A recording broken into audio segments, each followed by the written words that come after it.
Hey everyone, welcome back to the channel. If you're here, you're probably looking to cancel your Gmass subscription in 2025, and I'm here to guide you through it step by step.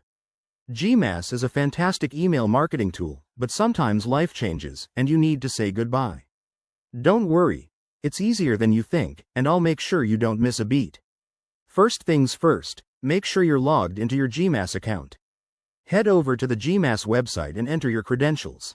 If you have two-factor authentication set up, you'll need to verify that too. Just a quick security step to keep your account safe. Once you're in, navigate to the Account Settings, or Subscription, section. This is usually found in the top right corner under your profile icon. Click on it, and look for the Manage Subscription option. Here, you'll see details about your current plan, including billing information. Now, for the main event, find the Cancel Subscription button. It might say something like Downgrade to Free or End Plan. Click on that, and Gmass will likely prompt you with a few questions. Why you're leaving, for example.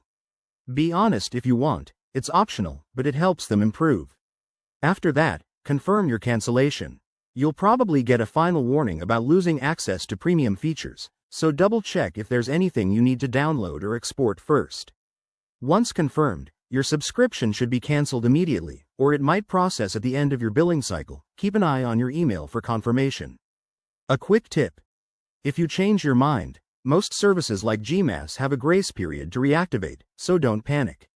Also, check your payment method for any pending charges. And if you run into any issues, Gmass has solid customer support. Just reach out via their help center. There you have it, folks. You've successfully canceled your Gmass subscription for 2025. If this video helped you out, give it a thumbs up, subscribe for more tech tips, and drop a comment below if you have questions.